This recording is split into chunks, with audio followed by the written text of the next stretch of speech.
What's up, y'all? This is the Jungle Beat podcast, and super excited today. We have a great guest. Yeah. Gus Logue.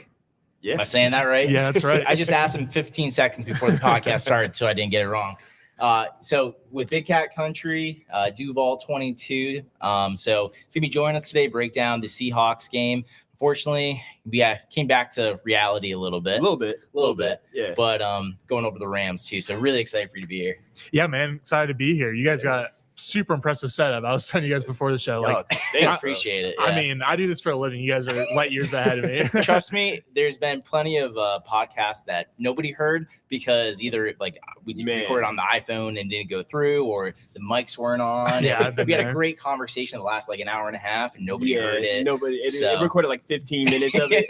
So we are not professional, but I appreciate it. I mean, if anything, that kind of gets you in the brotherhood or whatever. Yeah, exactly. Now you're we've all been there before. Yeah. I've definitely lost audio like that, but no, I'm excited to be here, guys. It'll be fun to chop it up. Awesome, man. Well, let's give it a little cheers real quick. Yeah. So episode 9. Cheers. Yeah. Cheers. So it's different this time. We didn't get the hazy IPA, but the guests got the hazy IPA this time. So that's what's up. We got something different. I got the strings music. Yeah, that's what it's called. Yeah, the strings music. Which one did you get? I got best kid on the block. I don't know where they come up with the names of some of these beers sometimes. Strings music makes sense to me. Yeah, that's a good one. That's a good one. Regardless, beer's good, so we're good. Yeah, okay, cool. But yeah, let's dive into it, guys. So play the Seahawks.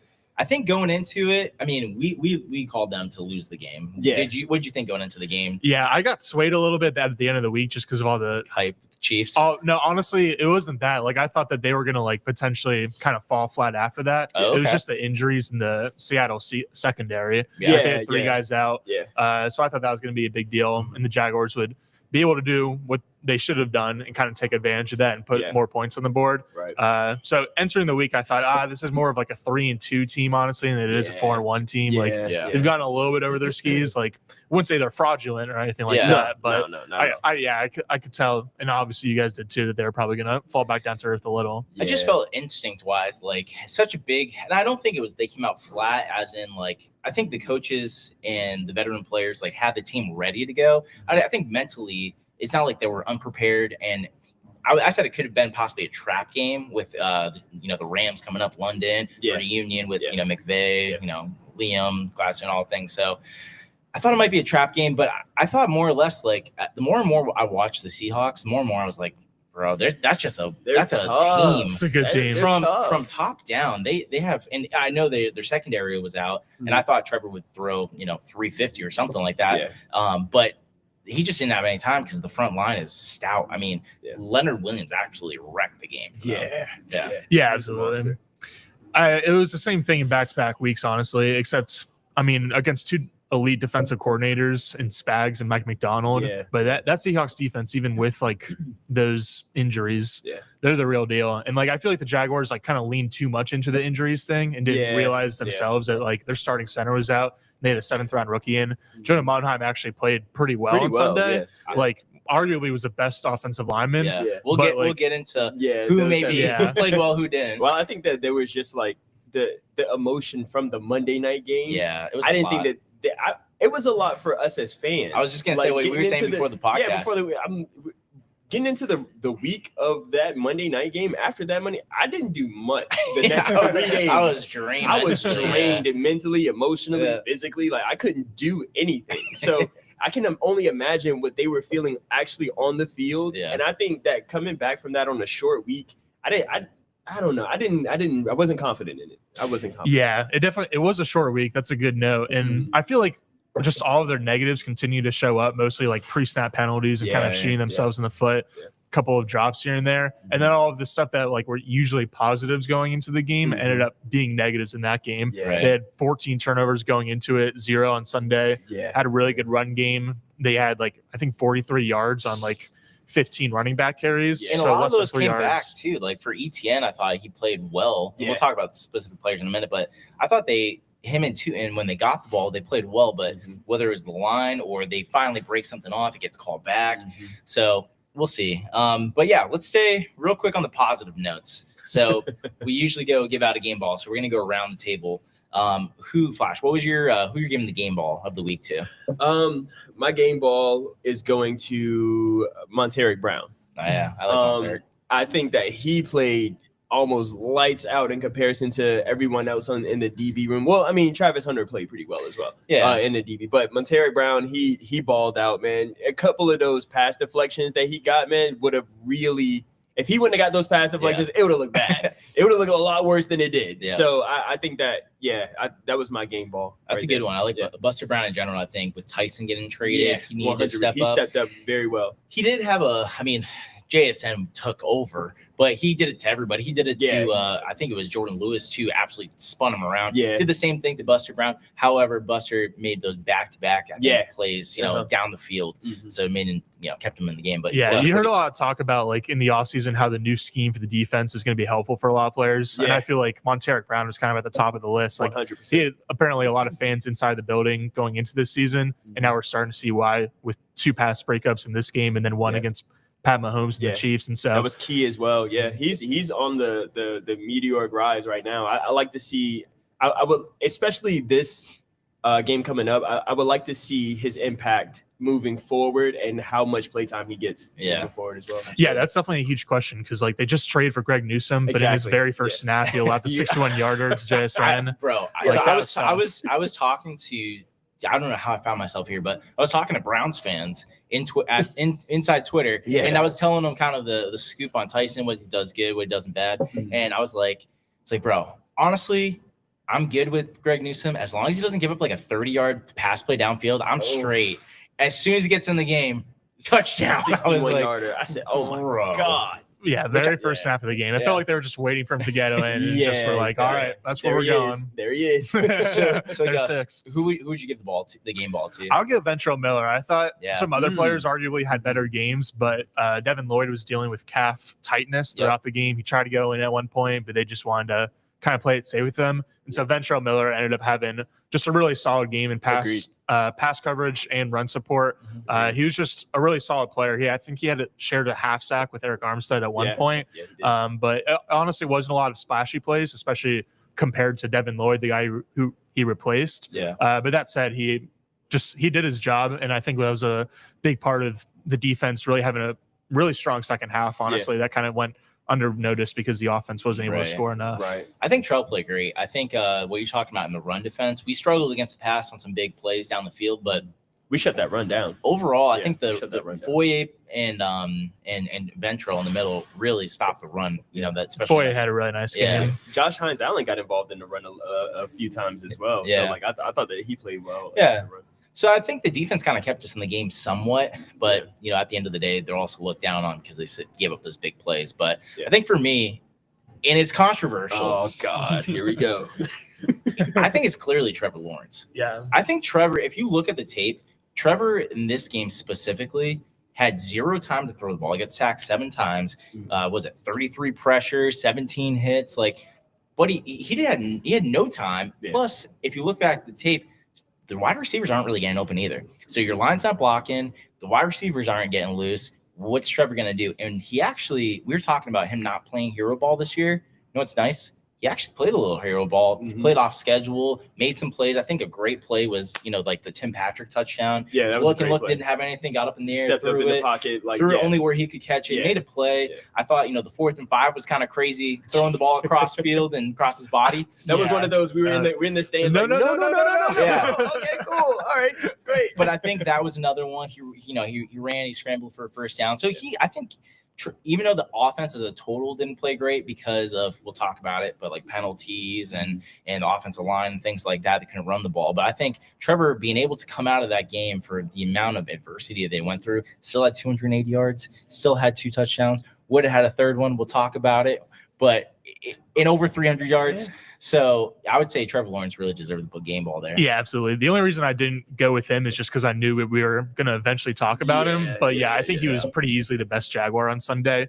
The Jags faced an average yards to go of 10.7 on late downs, which was like the 4th highest mark by any team in a game so far this season. Yep. Wow. So like 4th worst out of like almost 200. And Lawrence continuously was getting the Jags out of those bad situations. He was continuously bailing him out, putting the ball in the right spaces. Yeah, I mean, you said it, like, he was making plays. It's not like he was just like executing in structure, which he was a decent amount, but like the third down conversions were really him like making plays out of structure. And again, it was back-to-back weeks against arguably the two best defensive play callers in the NFL. Right. Agreed. And so even though they're 1-1 in the past 2 games, I think like this 2-game stretch has been extremely encouraging for Lawrence. Yeah, 100%. I think it's been encouraging all around. I think when we're watching Lawrence make these plays and don't get me wrong, very controversial, but just off of the simple fact of how he may get on a roll and then completely just do something out of the, you know what I mean, out of the clear blue sky. And it's just kind of like,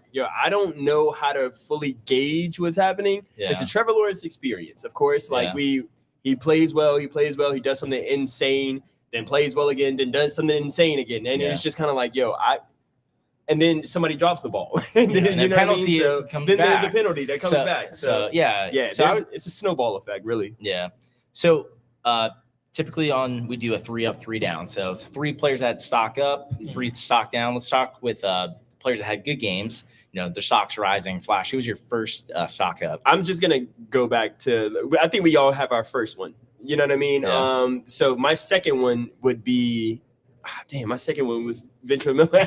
you can still talk. You can still talk. My second one was Ventrell Miller. I think that he played like a starter. To be honest with you, he played in a sense to where. Don't get me wrong. I think in pass coverage he could do a little, a little bit better. But I think when he was on the field and that they were setting up those run plays, I think he got his nose in there. I think he did exactly what we needed for him to do to be solid while our starter was out. But he played like a starter. Right? Yeah.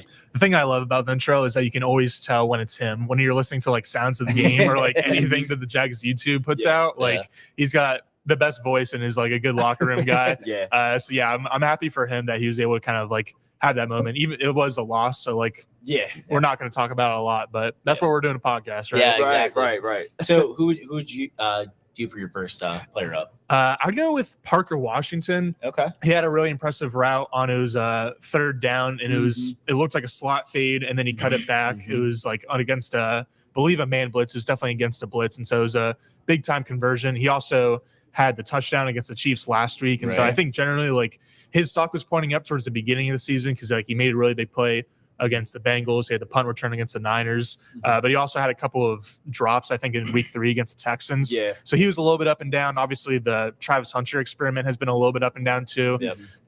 Brian Thomas has been up and down with his drops. De'Ami Brown has been up and down with his shoulder injury. But I think Parker is trending him in the right direction for the past 2 weeks, but also this specific game on Sunday. And I think that we could see him continue to get more and more of a role as just an ascending player, not just an ascending player, but an ascending young player. So I feel like we kind of know what De'Ami Brown is at this point. And he's a good role player, but he is banged up too. And so I'm excited to see how Parker Washington can continue to develop. I love Parker Washington. And I've said before the season started too, I think I prefer him over De'Ami. And no shade to De'Ami, he's a good player too. But I think also didn't know about De'Ami as much as we knew how explosive Parker Washington is, like from returning punts to returning kicks to doing all of the necessary things, those splash plays that we really need. And go ahead, bro. Go ahead. Yeah, no, you're 100% right. So yeah, I think it's pretty funny. So I did another podcast on Monday for Happy Hour Sports. We have it's called the Prowler Hour. We just created, but shout out to the Prowler Hour. Shout out.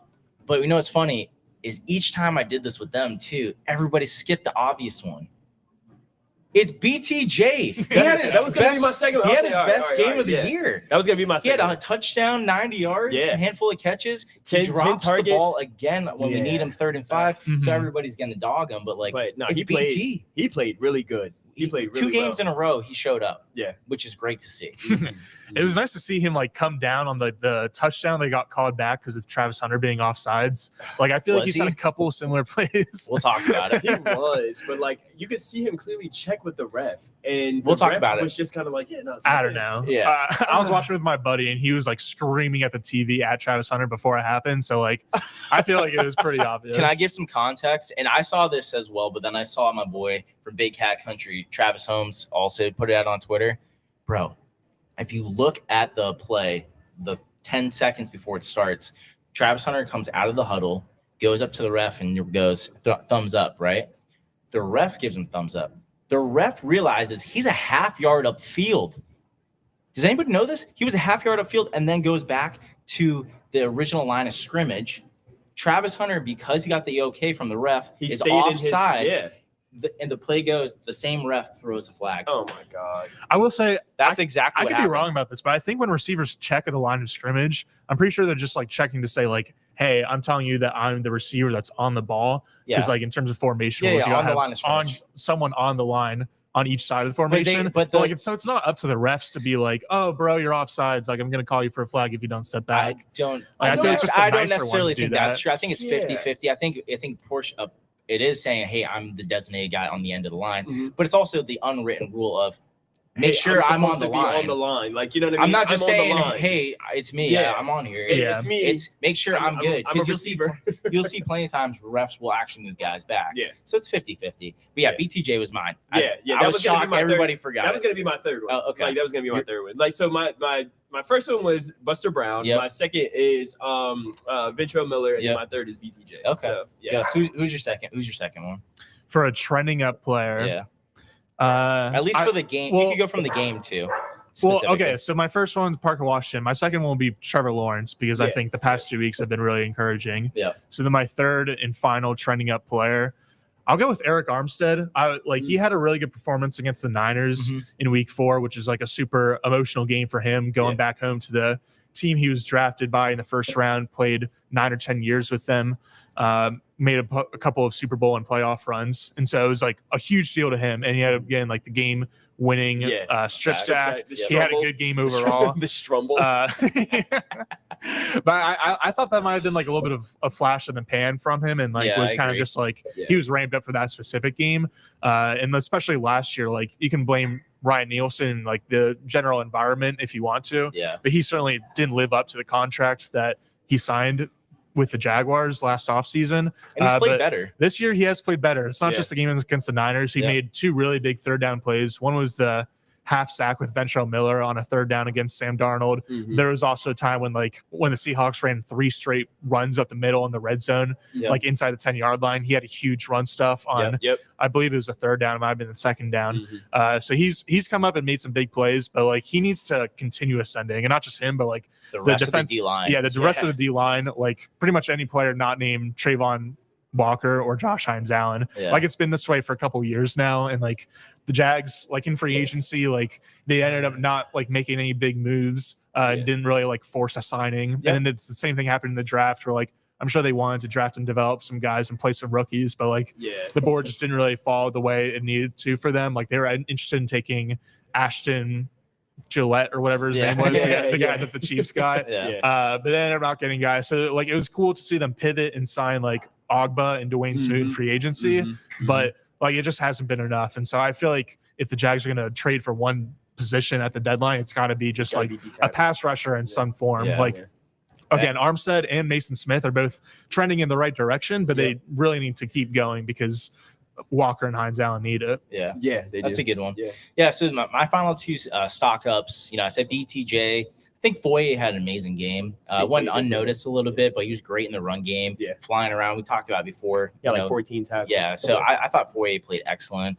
And then for the last one, it was kind of a mix. Like I had Buster Brown was another one. I had Parker. I had ETN and when they did get the ball, I thought they did something with it, but they just didn't have enough opportunities. So those are stock ups. So let's go stock down. We did lose the game. Who's your first player that's a stock down, Flash? This should be easy. They lost. Yeah, it is. Usually, it was funny. It was funny when they were winning. We're like, this is so tough. We had like 1.5, and we're like, I think we all have the very first stock down. Like we're gonna say it on 3. All right. Okay. 1, 2, 3. Walker Little. Okay. Let's go. You guys said Cam Little, right? No, Walker Little. Oh, Walker Little. So let's talk Walker, and then I'm getting to Dewey as well. Okay. Oh yeah, 100%. Because that was my second. It was always the Jags, but it wasn't Dewey. It wasn't Dewey on Sunday. No, it was not. The bit has run its course. Yeah, no, Walker Little, man. Just what he put on film, man. That was that was kind of crazy, man. Like I'm talking about the guy, like I don't even know the player's name. I should have learned his name to give him his respect because 42. Yeah, manhandled Walker hip Little. Toss Walker, yeah. And you know what's crazy? It came like right after the whole O-line, like the hunt. They had the food truck outside of the house, like they were kicking at Walker it. Little's house. At Walker Little's house. I'm like, oh man, these guys are, you know what I mean? They're bonding, they're doing their thing, like, and I'm like, oh man, he's getting manhandled, like, and it was crazy. And it wasn't just him, but he was the glaring one, and everybody's clipping him. So that's why it's coming out. It wasn't just him. It was not just him. But yeah, Walker Little. He was definitely like the main culprit. There was another one where Leonard Williams, like the Jags sent chip help and like a tight end chipped him, so like slowed him down a little bit, and then it still took him only like a half second to just like treat Walker Little like a traffic cone. It was like definitely like not just like the worst performance by a Jaguars offensive lineman in this game or even in this season, but I feel like it was Walker's worst performance of his career. And like he's generally like been a pretty steady ship and like maybe hasn't delivered like highlight pancakes necessarily, but he's been steady and like he was the opposite of that on Sunday. And the whole offensive line's been pretty consistent this year and improved this year. So for him to have, he's had some games like even the Cincinnati game, like I always say that Trevor Lawrence pick when he was going to Hunter, that was on Walker. Couldn't get rid of it in time. So he's had some missteps here and there, but I think personally, and we'll talk more about the trade deadline in a minute too, I think he might be on the block. And I wouldn't have said that 2 weeks ago. Really? Wow. Well, if you look at his contract, we'll talk about it. If you look at his contract, this isn't this front office guy. He's going from $6 million to $14 million next year and 15 after that. And he has played well at times, but I think is he $14 million a year? No, not at all. Right so there's other opportunities and options. But anyways, so Dewey though. Talk about Dewey. Yeah, no, you guys are right. I butchered the bit. It's okay. I forgot we did it. We did it for the first like few episodes, and we were on a roll. And I think we tried the last 2 times. Yeah, and it has not been it the last 2 times. So you guys were right about Walker Little, but I think by like the easiest next candidate for trending down is Andrew Winger. Like he was holding up pretty well in the first month. He had a crazy good interception against Jake Browning in week 2, where it was like, I can't believe that like Andrew Wingard made this play kind of like drifting out of his own zone and just like making an athletic leap to snag the ball. That was incredible. Him and Murray been the best surprise on the team, I thought, for sure, in the offensive line.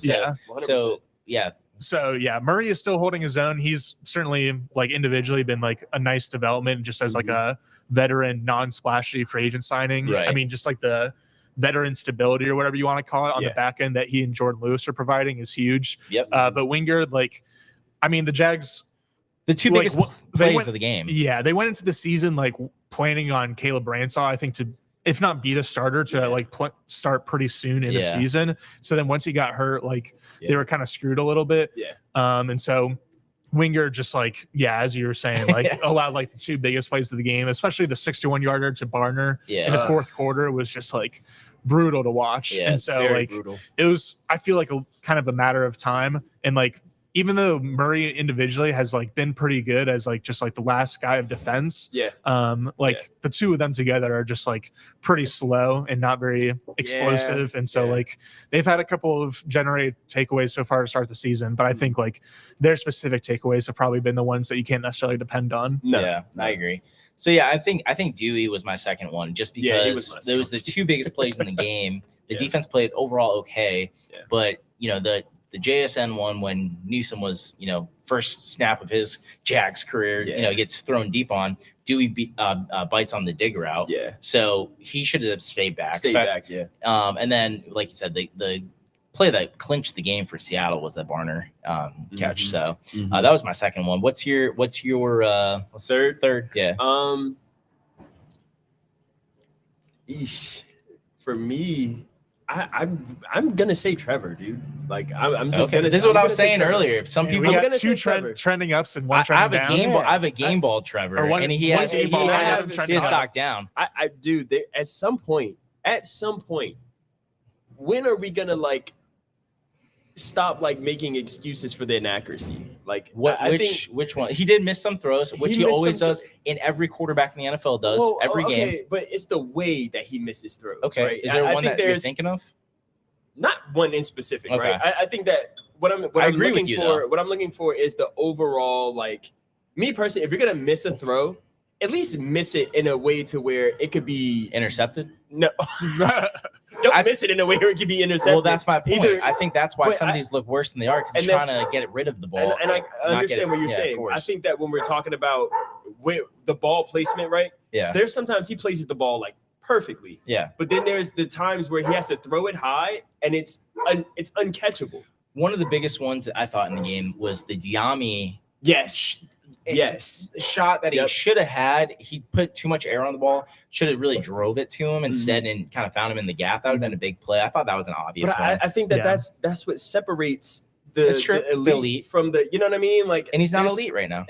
But is he going to be? I think so. You know what I mean? I think so. The Diami one was definitely tough. I think that's kind of like one that you could chalk up to like, like every quarterback misses a throw, because Diami was definitely like wide open. Like he's rolling out to his left under pressure, like kind of like he's definitely running as he's throwing it. Yeah. It's not an easy throw. So like it's one miss. Okay. Yeah. There was a worse miss, I thought, which was like an overthrow to Johnny Munt. I think it was in the second quarter. It was early in the game. And it was like a play action boot and like just like and he misfired it. He was wide open. It would have only been a 5-yard gain, but like those are the things that are really frustrating. He had a similar one last week against the Chiefs where like it was either Johnny Munt or Hunter Long. And there was another one where it's like just a simple like pitch and catch, like basically the offensive play caller is like controlling you like with the Madden sticks, right? And like just can't do it. And so like those are the ones that like need to be cleaned up, because the other ones it's like all the quarterbacks are going to miss throws, and Trevor specifically is like never going to develop into like one of the 5 most precise throwers in the NFL. Right. Like he's never going to be known as an accurate guy, right? But like he's got to clean up those other misses for sure. Right. And my thing is like if you're not going to be the 100% accurate guy, right? At least hit the ones that are like right in front of you, right? You know what I mean? Like those the that's where I between, agree. That's where I agree. Right? I mean, he misses. He's more inaccurate when it's close and it's a gimme than it is when it's a deep shot and you shouldn't make it. That's when he's at his best. That makes no sense to me. I don't know if it might be touch. Like he doesn't have the touch. His deep ball has been not there. Like his deep accuracy is like one of the worst in the league. Yeah, I saw it. And so I think generally you're correct, and like he's pretty good at putting balls into buckets over the course of his career. So I don't know what it is like between the scheme. Like I feel like Cohen is like a lot of their deep shots are kind of like designed deep shots where it's like off of play action. It's like almost when Cohen decides when they're going deep is when they're going deep. And so like there's not enough routes. Like I feel like most of their like true drop back concepts will have like one deep route, but it's mostly just to kind of like take the top of the defense and like let other routes kind of cook underneath. And so like if they could actually have like multiple vertical routes, and they actually like, I mean, to their credit, they did do that against Seattle, but it was just not the time to do it. Because they didn't have the time to do it. Yeah, like if you're going against like Seattle is honestly like might be a top 5 pass rush in the NFL. They're not going to have the stats to back that up, but they just, you saw it on Sunday, how coordinated they are with their like stunts and games. Those stunts and then McDonald dialing up like simulated pressures and stuff. They're legit. I think that's a great transition into kind of my, second stock down, which was Patrick McCarry. A lot of people are giving Jonah Monheim a lot of shit that he shouldn't be getting. Patrick McCarry, if you watch the All-22, you just look at him.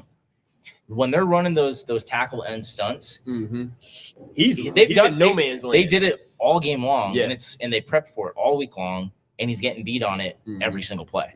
So I thought, not to be too hard on him, but like that's there for one guy. I was like noticing right away. I was like, because I went into the game like, all right, what happened? And it was Walker Little and McCarr getting beat badly. Anton played okay. I thought Monheim played okay. I thought Cleveland had some spots where he wasn't great, but overall, those two really killed you. That's a good one for sure. Like it was definitely like Walker Little than him than everyone else. But I think that's one under the radar where it's so close to Jonah Monheim.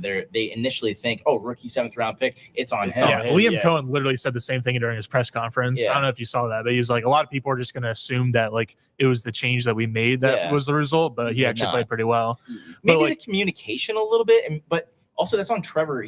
Trevor's now a veteran. Like that's also got to be on him to correct and communicate well enough. And I think, but a lot of the communication stuff was like more so, it wasn't pre-snap stuff like identifying blitzes. Exactly. It was like post-snap stuff, like McCarry just like getting beat on stunts and stuff like that. It was the lack of awareness from the guards primarily, but not having the awareness on the stunt. So like you can't call out a tackle end stunt if you're a center. You don't know it's coming. Yeah. If somebody's lined up in the A gap, hey, this guy might be coming. Like that's what we're talking about. One thing I also noticed is like I feel like Jacksonville's splits for their offensive line are pretty far apart, and it's not like that for every play, but like there's some plays, and I think this is maybe part of the reason they've gotten some like pre-snap penalties for like illegal formation with their offensive tackles, is that they're like pretty far apart, and so like that does make it pretty tough on those guards to like be kind of protecting against the pass rush on one side and still have the awareness and physical ability to get over for the looping guy. But yeah, like with that said, like Makari certainly had his worst performance of the season. I feel like it was kind of similar to Wingard, where it was like they were holding up well in the first month or so, but like eventually the dam was kind of going to break. And I think the other thing, the last stock down that I have, it's going to surprise a lot of people, but it really shouldn't. If you look at the game in the last 2 games, Josh Hines-Allen had an awful game. He disappeared the last 2 games. And we have a 0 pass rush. Trayvon only played 17 snaps in this game, didn't play any in the last game, and we've had 0 pass rush. He's stated that he wants to be the defensive player of the year, but you have to be noticeable on the field. He played great. He doesn't have a sack yet this year. He's got half sack. Excuse me. But still, but you shouldn't even been saying that. He should have the sack record by now. But I thought he's been playing great in the first 4 weeks, just getting a lot of pressure. If you look at that Houston game, he wrecked that whole game. And 100%. Didn't get a sack, or maybe got half that sack. He got that half sack that game, I think. But he's been playing great. But when you needed him in prime time against the Chiefs, and while Trayvon's been on the mend, like that's the guy I found myself. I was at the game and I was like, is he hurt? And he was hurt at one point, but not the whole game. I think that. So my only pushback to that is the amount of double teams he sees. Like he sees a lot of double teams. I saw him, bro. I went back. I saw him getting blocked by tight ends. At least on one play. Well, yeah, I think you make a good point because like even if you don't see it on every play where it's like there's a straight up double team or there's like multiple guys chipping and helping, like Hines-Allen is pretty easily like the biggest X factor that like opposing offense coordinators are looking at, and they're game planning like completely against him as much as anyone else on the roster. And so like again, like it might not necessarily show up even on tape, but like he's got a hard job, and especially like not just that he's the best player, but like there's not really a lot of help behind him, especially with Trayvon being injured. Like that, I feel like that's kind of what separates him from like the Micah Parsons and Myles Garrett and Max Crosby's is like those guys are like regardless of like they could be playing with like 12-year-old Pee-wee football players, and like they're still going to be in the backfield every single play. And so like Hines-Allen isn't quite in that like elite like walking Hall of Famer type tier, but he's still a great pass rusher. And so hopefully he'll be able to turn it around, because I think he's like he does show up usually in like big time moments, but I will say I feel like he's a little bit of like a soft matchup merchant where like he usually like feasts against like bad matchups, which you always like to see. But then against stiffer competition, like against Josh Simmons last week, and then against disappears a bit. Abe Lucas, or is that the right tackle? Well, I think he goes back and forth, but Cross is really good. Cross is really good, and he 0 pressures for just the 4th time in his career. He's had 0 pressures in a game. And so I think that's an easy transition into the lack of pass rush in general too that we're talking about. Like we have to figure out something. I think maybe it wasn't necessarily so much on Josh Hines-Allen, even though I think it was a little bit, but I think maybe Smoot's not playing as good as he was in the beginning. I think they saw them taking out Ogba too and getting in BJ Green, but who's the other Strigo? Yeah, Strigo has he been playing? He played a couple snaps, but I'm saying they got to figure out. We thought we had a lot of depth, I think, at the edge going into the season. I think we still do a little bit, but I don't think it's really popping off the chart like we thought it would. I think also we have to like kind of consider where we are in our schedule. Like the teams that we are also playing, like, you know what I mean? I think that this is the toughest part of our schedule, like right now, right where we're in the thick of it right now. Right. And I think that that's across the board from their offensive line to I didn't have the Seahawks front 7 getting after us as much as they did, but I knew that they were going to be good. I didn't know that their offensive line was going to be that good, but I knew that they would be good. You know what I mean? So I mean, the people that were the teams that we're playing right now, we're trying to see these breakout games from and we don't have that cupcake schedule that a lot of these teams have, that they're kind of like rolling themselves into the year and getting themselves going. We're kind of thrown into the fire immediately right now. Yeah, and we're still developing. I mean, the season's 4-2 should feel pretty good. It feels pretty good. 4-2 should, for a Jaguars franchise, should feel pretty good. Do you see like the Bleacher Report gridiron thing? Yeah. It was like about. Oh wait, no. I was so confused. Like Gridiron Heights. Was it the cartoon? The cartoon. Yeah. It was like Jackson DeVille on it or something. Yeah, it was like the episode was like about the Jaguars, but it wasn't about the Jaguars. It was about the episode being about the Jaguars. It was super weird. That's so yeah, it's a weird time to be a Jaguars fan for sure. Yeah. No, I'm the more that like I hear us like talk about these things, I'm like analyzing these teams that we're playing, and we're not playing any scrubs. Like. No. We're going in there against like some top tier competition from the 49ers to the Chiefs and then, to the Seahawks who have become like real contenders this year. So, I mean, right. I'm watching it and I'm like, we kind of got to take what we can get at this point. You know what I mean? But if we're going to be as dominant as we want to be, we got to be dominant in certain games. So, I mean, if you plan on going to the playoffs, you're going to play tough competition. Now, I don't think I'd rather have us ascend and peak going into December and hopefully January. Yeah. So it's always like a kind of pick your battle. I think it's a good thing that we're playing for this team specifically, that we're playing hopefully a softer schedule. You don't even know. The NFL is so crazy week to week. You that could be your. I mean, nobody saw Indy. Everybody thought we were going to sweep Indy. Yeah. Are you going to sweep Indy? I don't know. Yeah. So we'll at least beat them at Jags. Hopefully. Well, yeah. For history's sake, yeah. Yeah. Right. The rest of the season definitely does like get easier. Like we kind of knew going into the year that the beginning was tougher, and even with the Colts like exceeding expectations, they still will be able to kind of like ramp up in the second half of the season, which is especially good for the pass rush. Like since they've got some younger guys and some guys like Trayvon and some older guys like Eric who like maybe need the season to ramp up. Right. But like with that said, like for the pass rush specifically, like I don't think they should necessarily be like waiting around for guys to develop, because like when you do face those tougher teams in the playoffs, like you got to be able to rush with 4, and like the Jaguars have not been able to do that even with all their guys like kind of healthy and at full strength. And so like I don't think that they can really like just wait around for development, even with the softer schedule coming up. Like they either got to make a trade or even like see like who's out there in free agents, or also just like ramp up the blitz rate, which like ideally you would be able to like rush with 4. But like I think that Liam Cohen said after the game on Sunday that like they probably should have tried to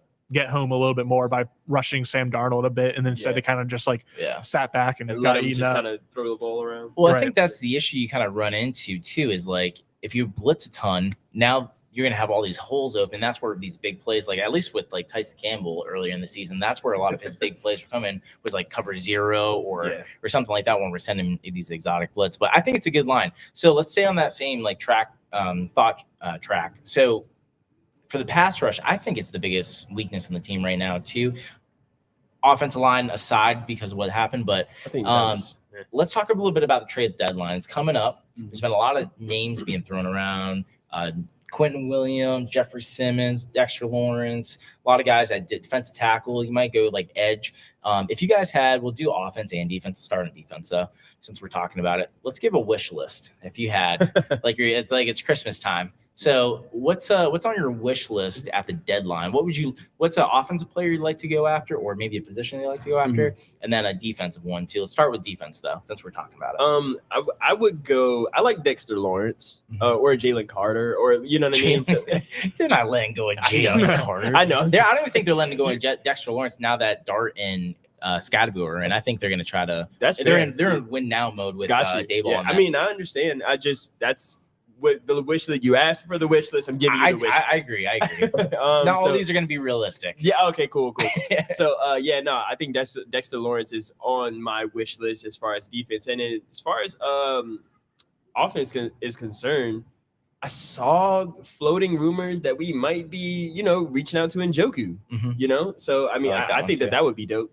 I think that would be dope. Really good hands, help in the run game. Like, I think that'd be dope. Yeah, I agree. Yeah, for defense, you say wish list. So my mind then goes to safety, because I've wanted for years for the Jaguars to trade for like if I had to say a name, I guess I'd go with Budda Baker, even though he's definitely not getting traded. Yeah, I don't really know any trade candidates out there, honestly. Arizona's not that great right now. I mean, you might have an option. A lot of these guys that get traded kind of come out of left field too.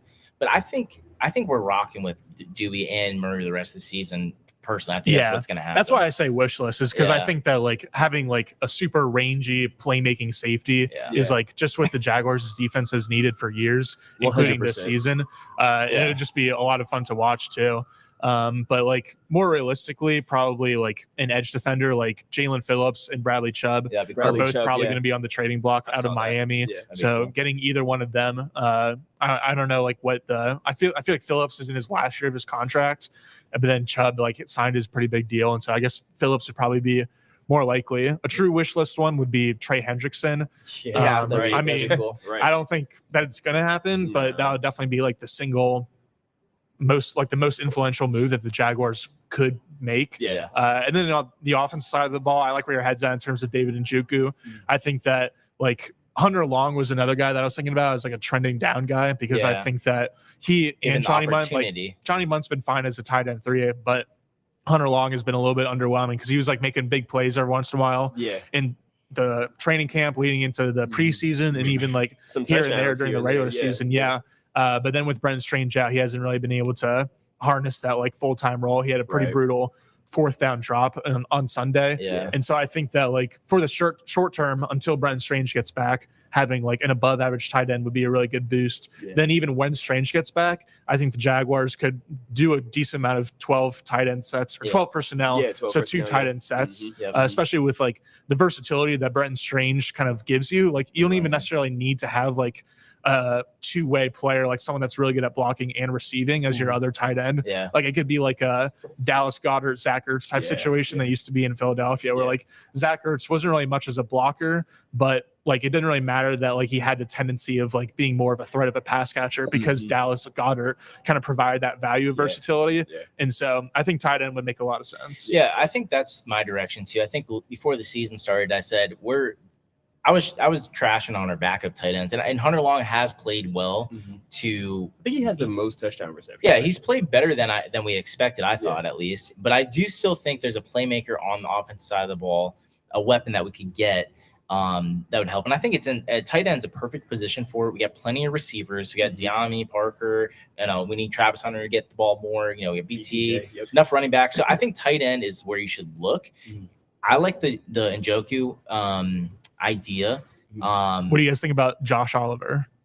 I like Josh Oliver too. I think I'm in different directions. So I think go ahead. I think Njoku would be one, but I think a smaller move is, knowing this front office, they like these smaller, more subtle moves. I think the guy that I really want at tight end, especially once Brenton Strange gets healthy, is Darnell Washington from Pittsburgh. Nice. I think the amount of times, how many times have you heard this coaching staff talk about being physical? How many? He's physical as hell. He's the most physical. He's 280, 6'7". He's the best blocking tight end. He's dominant in the run game. If you have him and then Brenton Strange either off the ball on the same side or separate, like they're going to crush people on the edge in the run game. And I think that's where we're struggling right now. And this team needs to be balanced for the offense to work properly. You can't have Trevor throwing the ball 50 times a game. So I think an underrated move, and this might be controversial, I'll throw it out on Twitter today, but I think a guy like, and I know we signed him in the offseason, but De'Ami Brown for Darnell Washington might be a good idea. I don't think De'Ami, I mean, I know he was injured, but I do think Parker is better than De'Ami. I think the ball needs to go to Travis Hunter more. I think, BT is going to get his. So I think De'Ami's really the odd man out. And if that's the case, I'd rather have a dominant guy, where we can run that 12 personnel to block. And he's also a big red zone target. We don't really have, we kind of Patrick a little bit. But but we need somebody like Trevor. Trevor's developed or played the best when he has a throw it up guy, T. Higgins in college or something like that. Totally. Darnell Washington is not necessarily that, but he's a big enough body for it, and he does that in spurts. So I think goal line, short yardage, running the ball, big, seam, in the red zone, I think it'd be perfect. So that'd be my offense. I love that. Usually I think that like player for player deals like are just like so rare that it's like kind of silly to like put them up. But the Jaguars just did do a player for player deal in the Greg Newsome, Tyson Campbell. And then also I think the like fit makes a ton of sense. Like there was a report recently that the Steelers are like going to be looking for a receiver at the deadline. It's not really too much of a loss for Jacksonville because Brown is just on a 1-year deal, and you got Parker Washington as like an ascending player on a rookie contract. Yeah. I honestly think for Pittsburgh, like it makes more sense for them to trade away Pat Freiermuth than Washington. And I would take just him because too. like I would take him too. Yeah, and so like I think that's a name to watch more so than Washington, but like I would certainly prefer Washington. He's amazing. He's like every coach's dream. Like, 100%. He's like Mercedes Lewis on steroids, and then like he's like a skyscraper in the end zone. I loved him coming out of college. Him and Brock Bowers. I was didn't they go to Georgia? Yeah, they were monsters. They were monsters there. So yeah, that'd be my offensive. Now defensive, this is going to be kind of fantasy land, but I think I could talk you into it. Okay. I think if I'm James Gladstone, I could sell the Tennessee Titans on giving us Jeffrey Simmons. Really? you gotta break that down. I can explain it. The more that I'm listening to it, I'm like, dude, there's no way they're giving us Jeffrey Simmons. Well, it's funny that you're like, oh, this is the type of organization that's like flies under the radar, and then you're like, oh, Simmons. But they did trade for Travis Hunter, so So here's why I say that. They've been clearing cap room. They have been. Why are they clearing cap room? You think they're trying to land a big Windy fish? Beam. They're trying to bring somebody in that has a bigger contract. It might. Most likely, it's not Jeffrey Simmons inside the division. Everybody's going to jump to that being the first thing where they're going to be like, hey, you're not going to do it within the division. It makes sense. That's why that probably won't happen. Just roll with me. If you're Tennessee, when are you going to win a Super Bowl anytime soon? What's more important, having a 28-year-old Jeffrey Simmons for the next 2.5 years or having draft picks that's going to help you rebuild? I could argue Simmons, but yeah, I see where you're going. I see the logic. So my thought process is first round pick starts the conversation. They don't, especially inside a division, they're not going to pick up the phone unless you bring a first round pick. Right. For Jeffrey Simmons? I think that could end the conversation too, but I would say this. If you go back and look at Jeffrey Simmons this season. We don't have a first round pick, by the way. Yeah. I'm saying 2027. Oh, okay. Got you. So 2027 first round pick. But if you look at him this season, and after I tweeted originally, I was like, oh shit, I don't know if he's that good. Let me go back. So I went back. I don't know if he's that good. I went back. He could be one of the defensive players of the year right now. For sure. If you watch him, he's wrecking the game. Unbelievable. You thought Leonard Williams was good. Yeah. Go watch Jeffrey Simmons. Yeah. He's wrecking baller. The game. No, that's what I was talking about earlier. Like the Max Crosby's, the Micah Parsons, the guys who are like impacting every play in the backfield, no matter what. And that's going to help the entire defense in general. That's going to be the star power that you're going to need to have Josh Hines, Allen, and Trayvon. Guess what? They're not getting double teamed. They're getting one-on-ones every time because Jeffrey Simmons getting it. It's going to help the run game. It's going to help the pass rush. He's great in the pass rush too. Now, how you get him is kind of where everybody's going up. Now, I would offer a lot, and to most people, it's a lot. To make the money work, you need to trade Walker Little, which is doable. They would probably prefer to get Walker Little out the door. They got J.C. Latham, don't they? Well, what I'm saying is, to make the money work for the Jags, and then I'll go to the Titans. Okay. So they would need to get Walker Little out.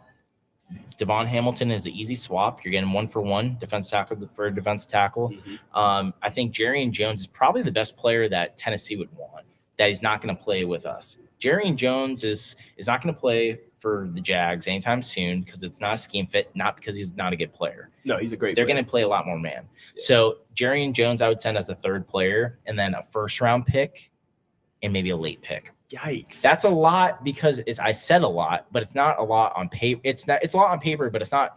It's the same concept, and this is why I think they would do it, saying the Jaguars. It's horses, not ponies. Why did Gladstone go and get Travis Hunter? Because he's a dog. Mm-hmm. He's a horse. Mm-hmm. He's a type A player. Mm-hmm. I can give you all these mid players and picks that might be something. It's like that Family Guy meme or whatever. It's like it could be, it could be this. So it's if you package all this and say, hey, overwhelmingly, oh, look on paper, there's a ton of stuff here. But you're giving me prime Jeffrey Simmons that's going to fix the entire defense, make us probably the number one defense in the league at that point because it helps so many different spots.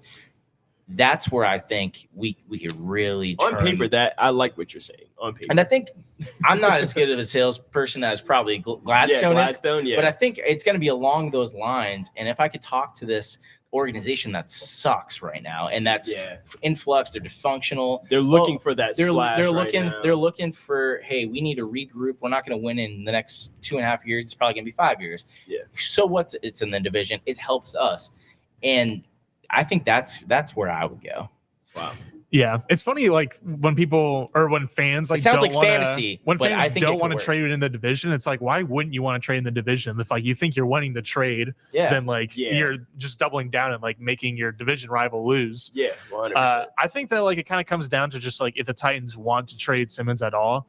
Like I think it's like less about whether it's in the division or not. Like I think they would potentially do that, and more so just like, we decided that like as a franchise we want to do like what the Browns did with Myles Garrett, and like you have to help build a next away. Culture. Yeah, you have to blow them away. But I kind of think that, like, say like they did want to trade Simmons, and then it's just like less about the Jaguars' specific offer and more about just like who offers the most. Right. But like I feel like a first rounder in Jarian Jones would do the trick, and like because Jarian Jones does seem like a little bit like the odd man out of like the cornerback rotation in Jacksonville, and I think that like every team like would love to have cornerback depth. Like I feel like cornerback depth and then like offensive line depth is like the two positions for like a month into every season. Like every team is wanting more of those guys. Yeah. And so like Jarian Jones being a solid player on his rookie deal at a premium position is like a real asset. It's a real asset. It's I think the Walker Little, even though he'd be an expensive swing tackle for them right now,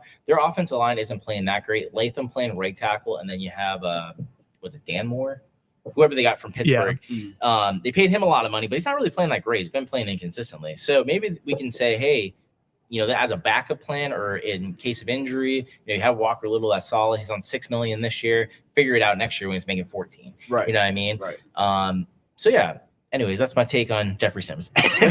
So I'm not mad at it on paper, bro. It makes sounds sense. crazy. It happen, it sounds they'd have crazy. no reason like not to go to the Super Bowl. That would be a franchise-changing move. Yeah. This is my point. Yeah. So anyways, what else we're going to talk about? So the other thing I was going to bring up too is Travis Hunter. So that's a podcast by itself. Right. We bring him up every time, him and Trevor Lawrence. That's the entire show. Yeah. So Travis Hunter, the Travis segment. he played 59 snaps last week. He had 15 yards receiving. He's had 3 out of the 5 games under 30 yards receiving. I think they can use him better on defense full time and as a package on offense, and slowly work him up to 100%, or 80% on both, or whatever it is. Snap count wise, it has to be 75 snaps is the minimum. Now that I looked at it the other day, I think I was wrong with the snap counts. It was 59 on offense, and I think 22 was on defense. So they did play him quite a bit. Yeah, it was definitely a season high on offense. I think he played 81% of the snaps. So he did play quite a bit. So then that got me thinking. I was like, okay, do we get him to 100 snaps a game? Because I think he needs to play more on defense than just 22 snaps. And it's harder to get into the flow on defense when you're only in every once in a while. Yeah. He should be your budding, other than Jordan Lewis, should be your budding cornerback 1 that you're grooming, not your cornerback 3 on the depth chart. So that's my only critique with it. How they're using him scheme-wise, I would love them to get him the ball 10 times a game. They've been trying to do it in the screen game. They need to send him deep. Yeah. My problem is he's not a slot receiver. You need to kick Parker in. He's a Z. Yeah. He's an outside guy that can play inside, and they're trying to use him more like a gadget guguy.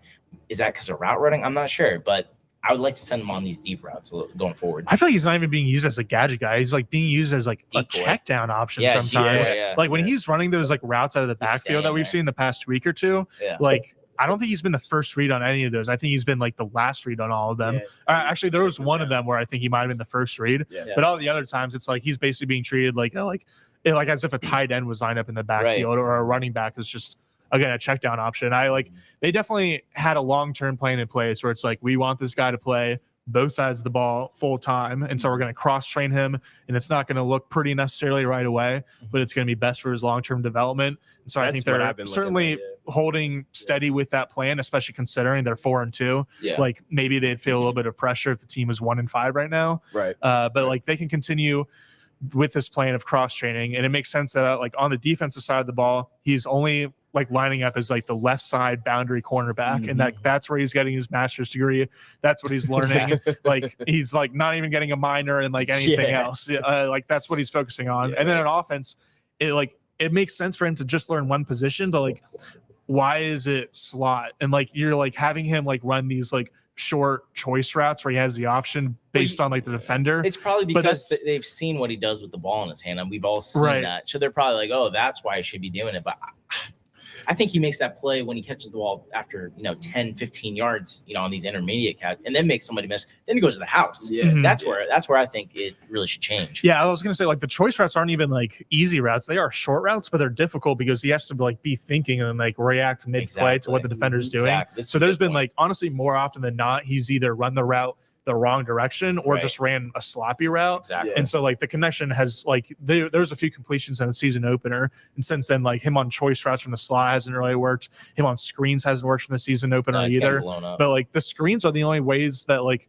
quickly the only way that they're getting the ball in his hands immediately. Like why is he not getting like the jet sweeps that De'Ami Brown is getting? Like why is he not getting like even like do more of those plays where he's in the backfield, but like have him run like a Texas route or like something where he like we're clearing out space for this guy, and you don't have the option to run a specific route. Like here's a route that you're running, go run it. Trevor, throw the ball to him immediately. Like I don't understand why there's not more of that. I like to see him on wheel routes and too, man. Like he's got. I feel like send him just go down the Kansas City, go down the field. I'm gonna throw it to you, and then you make a play, and then we'll keep doing that. I think that. At this point, I'm just sold on him being cornerback 1 right now. Well, this is why it makes sense. For the longest time, I fought with you about this for the longest. Yeah. But like now, as I'm like watching people not even like look his way when he's on the field, he should be guarding the best wide receiver on the other side, in my opinion, personally. Like I'm watching them like purposely avoid him. Yeah. You know what I mean? And like it's becoming egregious at this point. Take the plays where he is on the game on defense. Look at last week. The BJ Green dropped interception was because Travis made a play on the ball. Right. Yeah. And it hit off his helmet or whatever and it went over there. That was nuts. It was. No, it was crazy. I've always said you need to start him on defense. Here's why. He can play cornerback in the NFL day one. Day one. So play him. If he's going to play both ways, start him, go full time, get the most amount of snaps you can on that side. His route running, we talked about it, and thinking of the playbook and all that stuff. I agree what they did in the preseason where they started him on offense just to get the playbooks and kind of things like that, work on it a little bit better, develop him that way. But I think once the season started, they should have played him on defense and then slowly worked his way up. Give him a package. He's basically only getting screens and these checkdowns anyways and growing deep every once in a while. So he's already doing a package on offense. You're just playing him more. Right. It's crazy. You're misusing the snap counts. So play him full-time on defense as much as possible. On offense, as his skill level, develops, his route running gets better, then play him a little bit more. As he knows the playbook, he knows where to line up. Then play him a little bit more. Not this wishy-washy, play him a ton on offense, but don't really use him, and then he doesn't play on defense enough. Yeah. That's my biggest gripe. Yeah, I think you guys are like nailing it on the spot. I'd be pretty shocked if the Jaguars like straight up only had him like training and practicing whatever on one side of the ball. Yeah. But I think like you guys make a really good case about it. It should be primarily defense with a little bit of offense. And I think and then ramp up. Yeah, and then ramp up the offense. But like I think it's important to play defense like pretty much all the time. Like partly because on offense, like all the times you can kind of like rely on your athleticism and just like lining up across the guy across from you and just be defeating him. But I think like the flow of the game matters a lot more for the defensive side of the ball, and like understanding what routes the offense is doing, like how they're adjusting in the game, and not just the offense as a whole and the plays that they're calling, but like the receivers that you're matching up against on every other snap, and like what they're doing differently and getting a feel for how they break on routes. And then also like just like the mentality of defenses, I feel like, and like being a part of that like just like close knit unit of like just not letting anyone score points on you and defending your turf. Like I feel like there's a lot of value in being a full-time defensive player, and then they just got to like, even if it's 5 or 10%, like start him super low on offense and try to ramp him up from there. And the last thing on Travis, I listened to Talib actually has a new podcast or show or whatever. Yeah, it's got Skip and stuff, which we'll skip the baptism take for right now. We'll kind of just skip it. Shut up. But he says the same thing that we're saying, and that's. I agreed with it before, but I really agreed with it because Talib's been saying it too. But anyways, let's move on though. I think let's talk a little bit about the Rams. So we got a really big, pivotal game, I think, in the season here. I think this game is really going to show you who the Jaguars are this season. Yeah. And they played a lot of tough teams. They came off a tough loss. That's been disappointing. What's your first take when you think about this game? Liam Cohen, Gladstone facing Sean McVay and Snead. So what's the reunion? What's your initial thoughts? Right. I think the storyline is huge here. From seeing how much respect Liam Cohen has for Sean McVay and everybody, that whole staff over there, because he came from it and things like that. Gladstone and just the storyline is huge. Yeah. It sucks that it's happening in London and not like, I know, you know what I mean? Would been yeah. But I kind of like London too. I'm not gonna lie. I mean, we perform well in London. Do you real quick? Just we'll touch on for half a second. What do you guys think about playing in London every year? I don't mind it. Yeah, I don't mind it. I think it's cool. I think it's like cool to be like a different country's team. Yeah.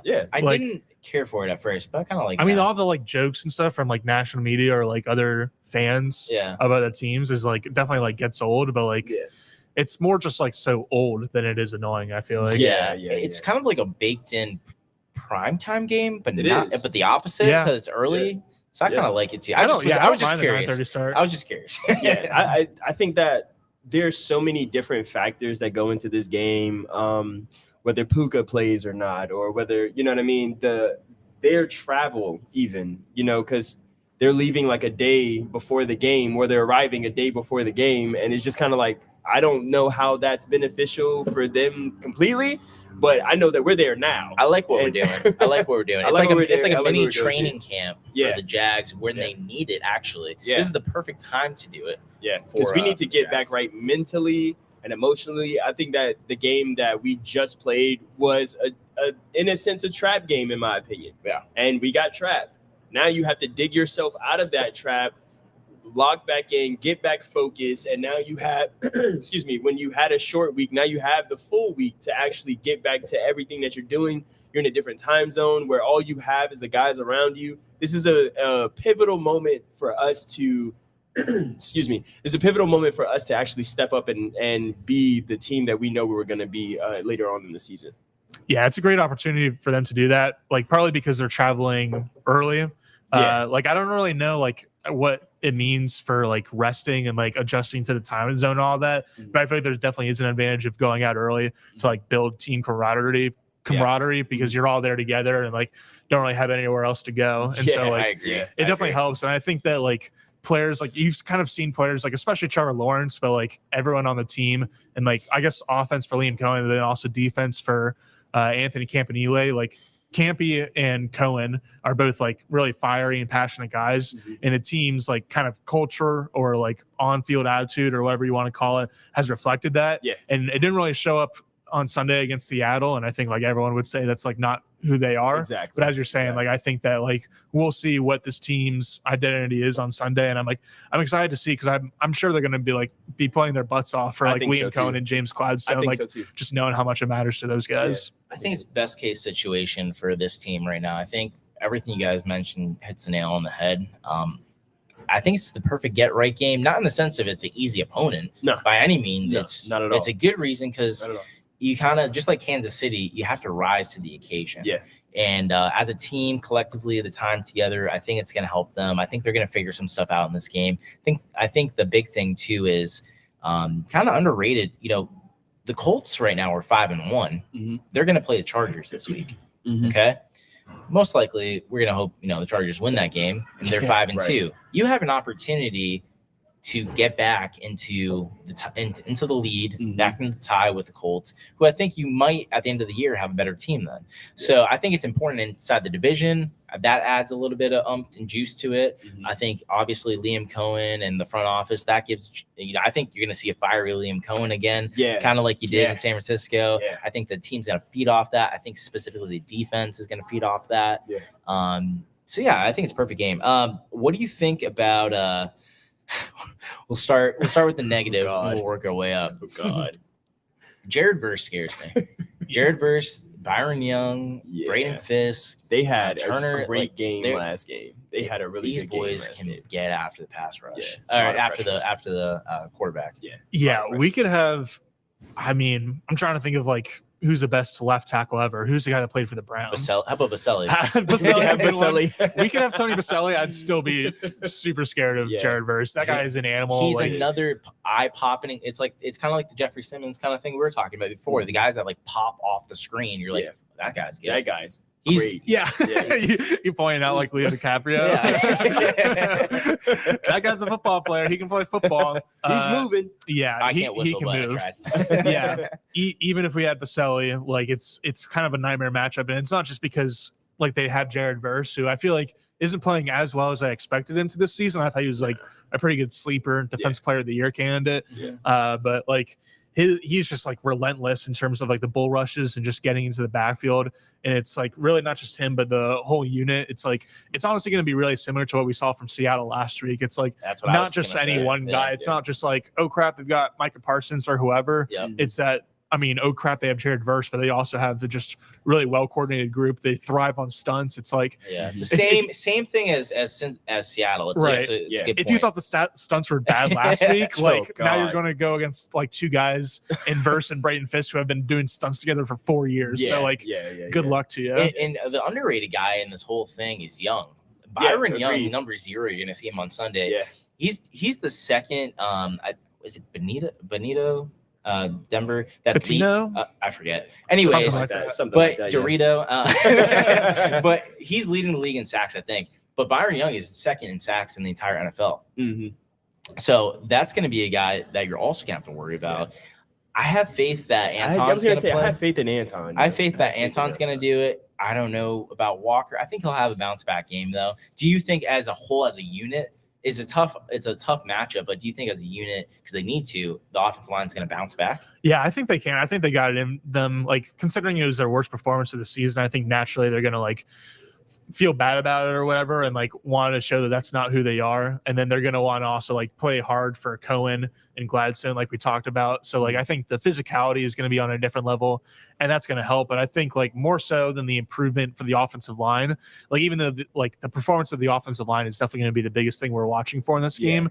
Like what matters more is like the improvement or development or change from the coaching staff, I think, because like Lawrence has always been really good at like if you give him quick passing game dropbacks or even just like not necessarily vertical passing game dropbacks, and he can like still push the ball downfield pretty quickly based on like how quick his processing speed is and how he's usually more often than not like right about what the defense is doing before the ball is snapped. And so like the Jags need to make sure that they can give Trevor Lawrence more options in the first 3 seconds of his drop back, because I think there just like wasn't enough options, or at least not enough good options against the Seahawks. And so like that paired along with like Walker Little and the rest of the gang just getting completely beat up.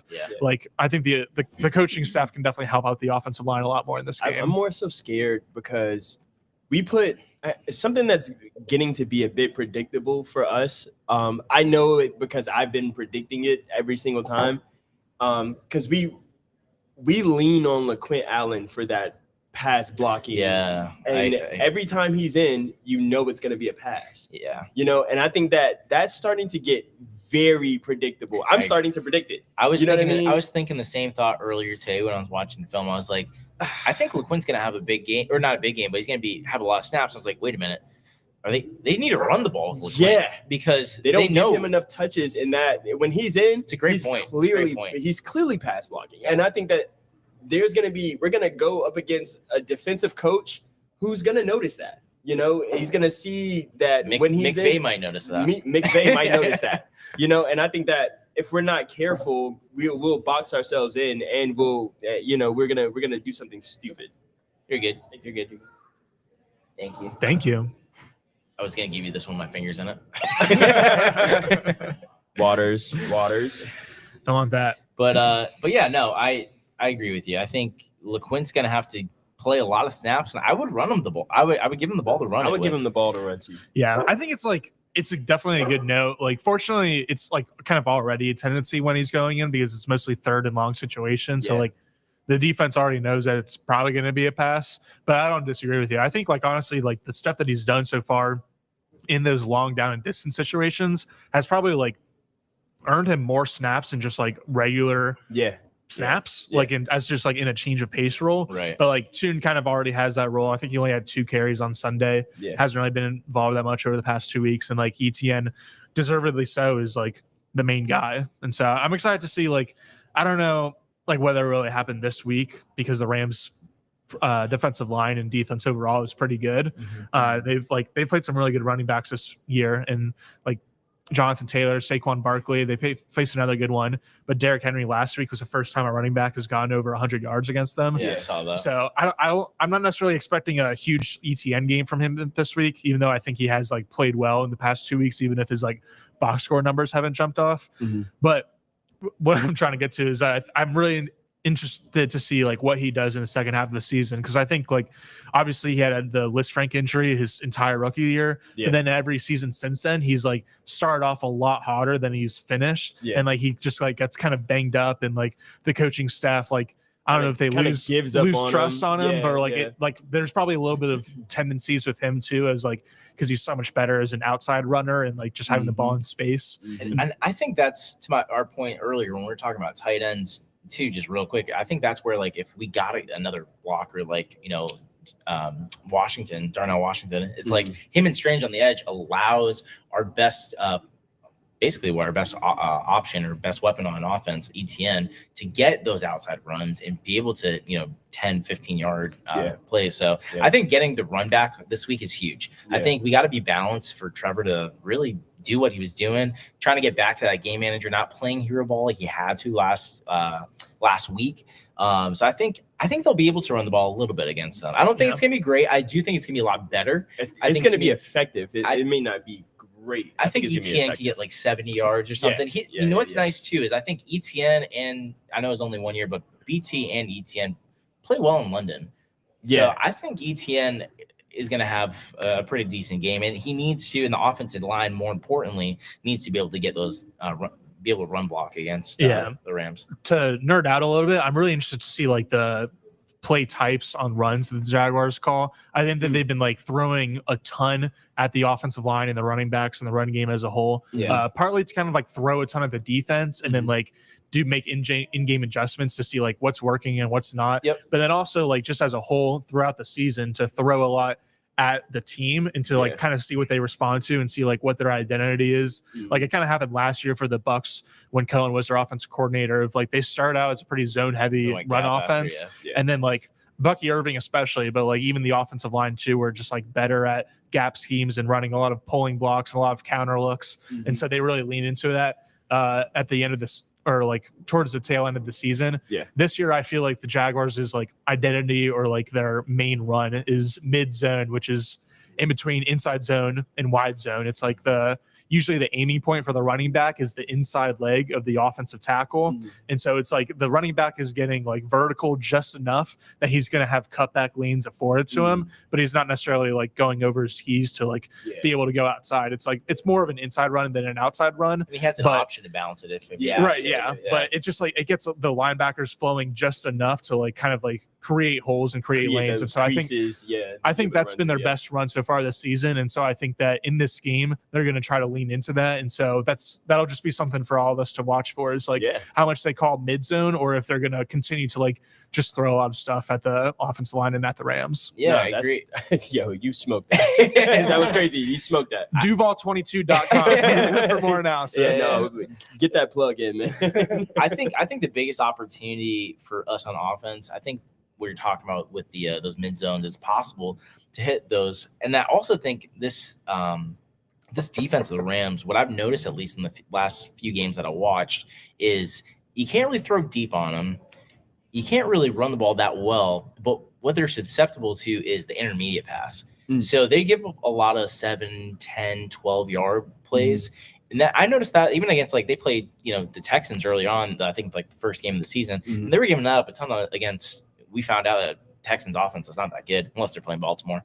But and the Rams somehow couldn't do that. But I think you're going to see a big game out of BTJ and hopefully Travis Hunter. It could be Parker. I think on the outsides, I think their front four is huge, and I think they're great. But I think their secondary is, on the outsides at least, susceptible.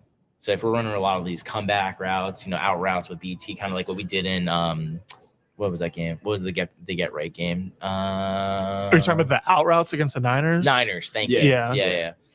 So yeah, I think we're going to see a lot of that, and I think the up tempo, hopefully it helps the penalties. Liam's to his credit, I want them to go up tempo all the time, but to his credit, he's going more than normal, so he's getting rid of some of those penalties. Yeah. It's week 7, so honestly, based on like what you're saying about the Rams, like allowing a lot of intermediate throws, that sounds like De'Ami Brown's music to me. Like I know that like we've kind of said that like Parker Washington is trending up, and like Travis Hunter, like we'll see how it continues to shake out after he played the most offensive snaps that he's played so far this season on Sunday.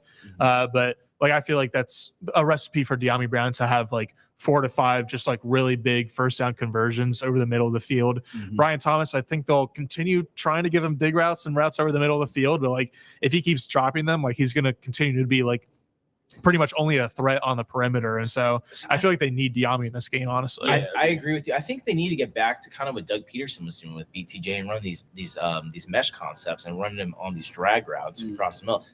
That's where he was getting a lot of his yards last year that people aren't realizing. I actually I thought that it was like Peterson and his staff did a good job of like getting schemed up looks to Brian Thomas, considering he was like their entire offense. He was everything. I actually thought that they could have done a better job of it, and like less so with like kind of like the gadgety stuff and the screen stuff, because like they definitely gave him a lot of design looks, but more so in like just like advantageous routes for receivers. So like routes that are going over the middle, which allows a lot of yak opportunities, routes from the slot, routes off of play action, routes where you're the guy in motion. There wasn't a lot of like that designer stuff, and so I thought that was where Liam Cohn was going to be able to help Brian Thomas a lot this year. But unfortunately, now that he is running like more routes over the middle, more routes off of play action, like it just like hasn't really resulted in more production, even though there has been more routes on that end. And there's still the targets are there. The targets are there. I mean, at least we're trying to get him the ball in those advantageous type of situations, but it's just...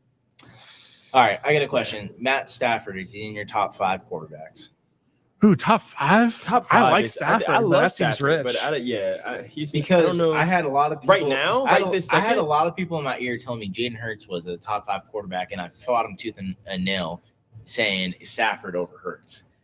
Right now, I like Stafford over Hurts. I think he can spin it with that. Honestly, now that I'm thinking about it, like going into the season, I would have said Stafford was like the 8th or 9th best quarterback, which is still great. But like Burrow is hurt, like Lamar is hurt. Josh Allen, I feel like has come down to earth a little bit. He's lost 2 straight. He didn't really play the best. Like I mean, if we're talking about like Baker Mayfield and Jared Goff is like the top MVP candidates right now, then Matt Stafford's definitely a top 5. Yeah, he's definitely a top 5 quarterback. If that's the pinnacle right now. So I mean, Puka being out for this game is massive. Well, that's what I'm kind of leading into. So if with Stafford having Devontae Adams who cooked us last year, he's with the Jets. With Puka being out, we think he's going to be out. So what's a bigger loss, Puka or Devin Lloyd? Puka by a mile. And if he's out, like I jumped the gun and said he's going to be out, but we don't know that yet. I think they're trying to play. We were talking about this before. McVay was saying he's day-to-day like yesterday, and then he didn't practice today. And I was like, I think it's just a chess move. I think he's not playing. I agree. He's probably not. I don't have. I agree. I think Puka is one of the best receivers in the league. He might be the best receiver in the league right now. He does everything well. Yeah, you know what I mean? There's nothing he doesn't do well. He got sure hands. He's top 5 at his position for sure. Right. No, so how do you think we're gonna match up with them as far as their pass? Because I think they've been running the ball as well. They're pretty balanced, but I think I think they're going to try to throw it on us more than I think they're going to pick up on Seattle. If I'm Sean McVay, I'm throwing it on us. I agree. Yeah, I'm throwing it on. I think that if we can't get a pass rush, they have an option. Between Tutu Atwell and Devontae Adams and Higbee, I think that they still have the necessary weapons to win. Yeah. But I don't know. I think at some point we're gonna have to click that Travis Hunter has to be on the field. He has to be on Devontae Adams. Yeah, he has to. And I know he's not like he's not shadowing any receivers or anything like that. But man, I hope at some point we can get him to that point. And I hope that my hope is wherever he lines up, I hope Travis Hunter is like right there. Yeah, you know what I mean? Too. That's my hope. You got to play him more than 22 snaps if that's the case. You do. So that's kind of going back to what we're talking about. So I agree, though. I think they're going to test him deep. And if I was them and I knew the pass rush wasn't there, I knew the safeties, Murray and Dewey, they're more like box safeties or a little bit slower. Mm-hmm. I would test them early and often. And I think Tutu or Devontae deep, I'd take several shots on our team until they prove that they can guard it. That we can get home. More importantly, that we can cover it.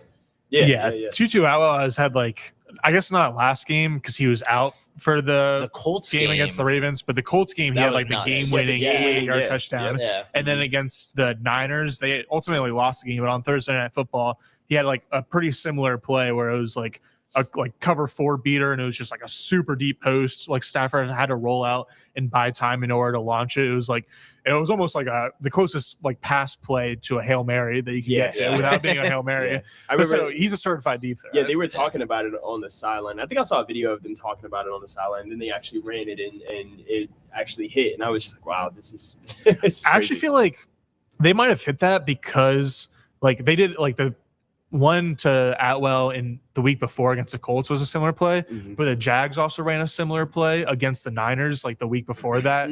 And Travis Hunter was open, but Trevor Lawrence just had Kent Allen going out of the backfield and just hit him super quickly and picked up a few yards. So it wasn't a bad decision, but Hunter did inevitably be spring open because it was a deep post route with a dig underneath it to kind of hold that safety. Hold that safety. And so not only did the Niners run it against the Rams. Sorry, not only did the Rams run it to success against the Niners, but the Jaguars also ran to success themselves against the Chiefs because that was the big 44-yard catch to Travis Hunter on Monday Night Football. Yeah. And so I think that the Rams are definitely going to try to scheme something up that's similar, where it's whether it's Tutu Atwell or Devontae Adams, Jordan Whittington is more of a kind of replacement, possession receiver, replacement for Puka Nacua. Yeah. So I don't know how effective or dynamic he is necessarily down the field, but a couple targets, I'm sure. Yeah. They'll definitely be looking to attack deep, especially when Jacksonville is blitzing. I feel like that was kind of the name of the game for Seattle's offense against Jacksonville's defense. Was just on a couple of early downs, the Seahawks were able to generate a couple explosives against the Jaguars, who were expecting runs. Yeah. And so I think the Jaguars are not only going to be playing to stop the run as they always do, but they're also might end up blitzing a little bit more often in this game after not being able to get any pressure on Sam Darnold. And so I think long story short, Matt Stafford's going to have a lot of opportunities to hit the Jaguars over the top. Yeah. I was going to say, so that's probably our biggest disadvantage. What's our biggest advantage going into this game, do you guys think? Where do you think we're going to at least have some success on offense and on defense? What are we going to have success at? So let's start with offense. What do you think? What do you think we're going to do well? I do think our line bounces back. Me too. And is able to be more physical than them in this. But just because of there's a few different reasons, especially how we performed last game, their travel, and just the storyline. Yeah. You know what I mean? There's 3 reasons that you could get fired up about this game alone, and I think that they're going to be able to bounce back. I think that's going to be surprisingly this is going to be one of those games where it's just this is what our line actually is, and last week was more so the fluke.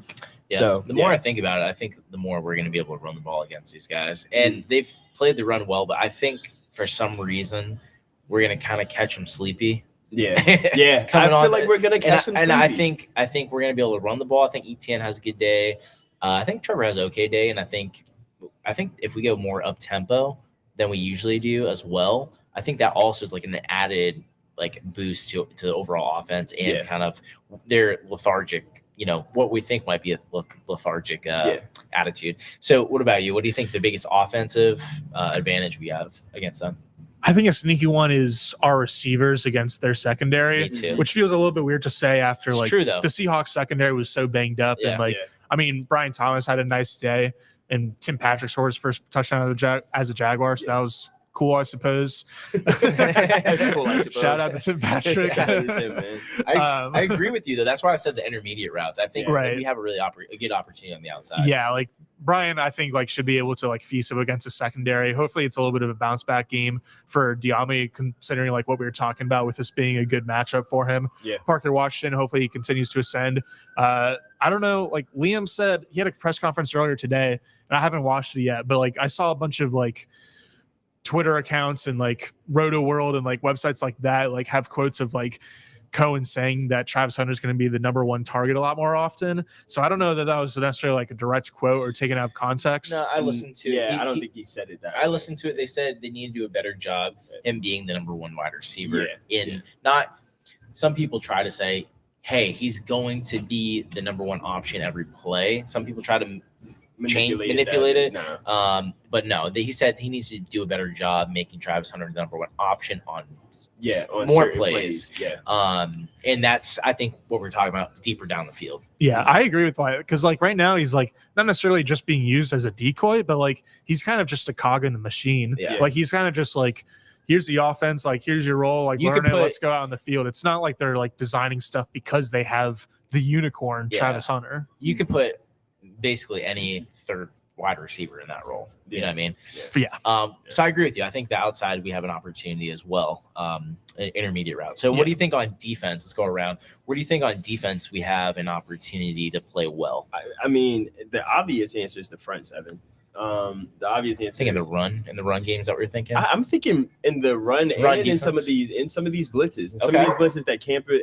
I've trusted Camp's dial up of blitzes since the very beginning. When he dials up pressure and people are able to get home, it looks beautiful. Yeah. And Matt Stafford's not the most mobile quarterback. You know what I mean? I think that he's going to be a step slower, and even a step slower.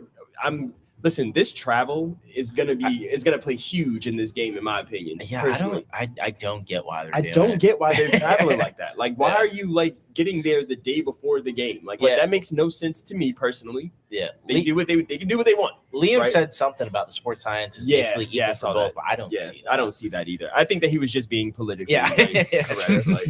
I just rather than talk about football. I have no idea what the science is behind that. Yeah, right. But I think that's going to play a huge role. I think they are going to be a step slower than us. Yep. And I think that we have a real opportunity to take advantage of that. So, nice. What do you think, Gus? It always helps when you face an immobile quarterback. Certainly Stafford can manage a pocket well. He's athletic enough. Knows what he's doing. Yeah, he is athletic enough, but 100%. It is always nice not going against mobile guys. I think I feel like Sam Darnold was the first time this season that the Jaguars haven't really gotten beat by opposing scrambles. Right. And so that's good. I definitely think that Jacksonville's run defense against the Rams rushing offense is kind of the best advantage they have, not just on the defensive side of the ball, but in the whole game. I agree. I think the Rams have started 9 different players on their offensive line so far this season. Wow. And so it's been a revolving door. They've had some guys like Kevin Dotson who have been there for a while, but then they're just not playing as well as they used to. And so I don't think it's necessarily shown up in a huge way for the Rams, fortunately for them, yet this season. Maybe in week 1, they couldn't really score a lot of points against the Texans because they have arguably the best defense and pass rush in the league. Right. But I think the Rams offensive line is susceptible.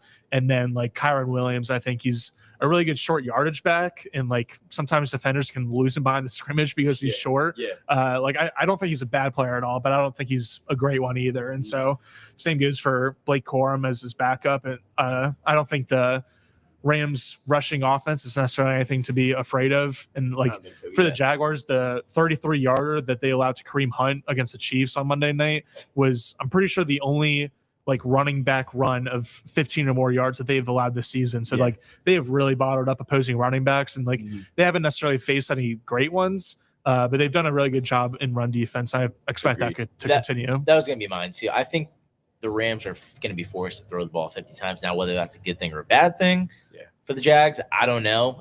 Probably not the best thing, but I think they're going to throw the ball a ton in this game. The Rams are, mostly because they can't run the ball against us, but I think we'll see how that works out.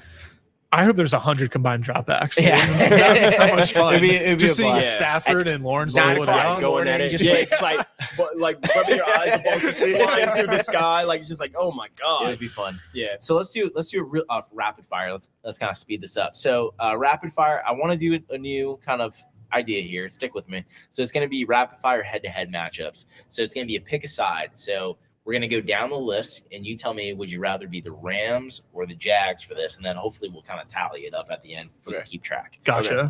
And so number one, head coach, coaching staff in general. Let's do that versus head coach. Coaching staff in general, who do you think has the biggest advantage? Jags. Rams. I like Liam Cohen. He's trying to beat Sean McVay. Sean McVay's the best I think coach, if not one of the best coaches. I think Liam just has this element of surprise that people are still trying to figure out, and I think that's going to play well. You know what I would say to your point? I don't think he's the better coach yet, Liam Cohen, or ever will be, in my opinion. But oh shit! Well, I think he's a good coach. I mean Sean McVay is a great coach, 100%. But what I will say to your point is, I do think the players on the Jaguars are going to play up because they know it's important to Liam. So I think giving the Jags a coaching advantage makes sense, what you're saying. Because I think the motivation side the motivation is it's actually going to be in this game bigger than it would be just on paper. Quarterback. Rams. Running back. Jags. Tight ends. And you could say push too. I'm gonna give an option for a push. Are we not counting Britton? No. Who we have playing in this game? I'm gonna go with the Rams. I like Higbee. Yeah, the Jags tight ends did not put on a good performance Sunday. It's close. I don't think Higbee's that great, but I think he's better than Long and Munn. O-line. Jags. They're not coming off a good performance, but the body of work over the course of the season, I think it's Jacksonville. I think the Rams have a decent offensive line when they're healthy. I think the Jags have a better week, and I think the offensive line for the Jags is who I'm taking. Defensive line. Rams. And linebackers, Jaguars. Well, no Devin Lloyd, though. Huh? No Devin Lloyd. I don't care. Foye is still the best one. Sure. Foye and Ventrell. And then Ventrell held his own. So. And then Gardeck, too. Yeah, I'll take Jags. That's right. Gardeck. That's right. Yeah, I'll take Jags. Cornerback. I'm taking Jags. I'm taking Jags. You got Jordan Lewis is the best cornerback. I feel like it's kind of like a week by week thing. I think by the end of the season, the Jags cornerback room is going to be pretty good, but like Travis Hunter is still only played 6 games in his career. Greg Newsome is going to be playing his second game. Montaric Brown had an injury earlier in the season, so he still might be recovering from that. Just like for this specific week, I would go with the Rams. Okay. Safety position. Rams. I'm gonna say the Rams. I say the Rams. Yeah, they've got Cameron Curl. Who's the other guy? Lake is pretty good. Yeah. All right, Rams. All right, let's see what we got. I know we absolutely didn't use a pen and paper, even though I have a marker. So I'm gonna say write nothing down. Rams for the coach. Well, it's gonna be tough for all of us. I'm gonna do what I did. So I got Rams for the head coach. I got quarterback Rams. I got tight end Rams.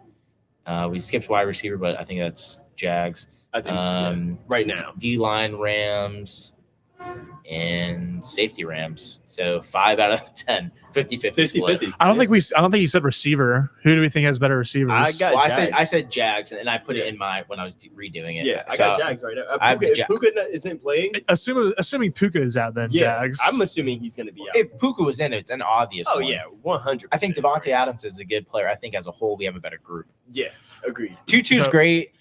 Devontae's good. I mean, Devontae's great, and Tutu's good. So for me, the positions that I give the Jaguars an advantage is running back, wide receiver, O-line, offensive line, and linebacker. So you're leaning Rams. So 6 out of the 10 is Rams. So yeah, I think that was the same. By that math, you're the same too. Same. Okay, 6 cool. out of 10 Rams. Oh, Now it's 50-50 right down the middle. Yeah. All right. So I need a game prediction. So we're gonna do offensive player of the game and defensive player game prediction, and then score. So let's do that. Offensive player of the game. Let's do some wishful thinking here and go Travis Hunter. Okay. Defensive player. That's good. Yeah, defensive player of the game. Let's do some more wishful thinking, and let's say that Josh Hines-Allen gets active. Nice. I'd like both. I thought you were gonna say that Greg Newsom goes off. Oh I my was God. like, dude, that's crazy. That's really wishful. We really need Josh to play well. No, he there has to be a moment where he steps up. It would be great to see him step up right before the bye week. I would love to see that. And then my score prediction is going to be, yikes. I'm going to go 27-24 Jags. Nice. Okay. Yeah. Okay. Yes. Offensive player Trevor Lawrence. He's been trending in the right direction the past 2 weeks, making a lot of plays out of structure. I think even though the Rams have a scary pass rush, including Jared Verse, the overall team and offensive line and coaching staff is going to be a little bit better equipped to handle that pass rush this week. And so Lawrence will be able to find options against the Rams' mediocre secondary. Defense player of the week, I'll go wishful thinking and Travis Hunter at quarterback. There you go. Okay. I mean, as we talked about, like, it's kind of all hands on deck against Devontae Adams. Like, if you can just contain him, assuming that Puka is out, then like you should be able to limit the Rams to enough points that you can win the game. And so even though we don't expect Travis Hunter to shadow or trail or whatever Devontae Adams, that'll be a really interesting matchup whenever they do line up across each other. And then score prediction, I think the Rams are a better team. And even though the Jaguars are going to come out with some juice and have a couple of matchups, and I think they'll learn some mistakes from the Week 6 loss to the Seahawks, I just have a lot more trust in the Rams coaching staff because Sean McVay, I think it's like him and Shanahan and Reed as like the top 3 guys in the league right now. And not just that, but also like just the experience of that coaching staff is so much more.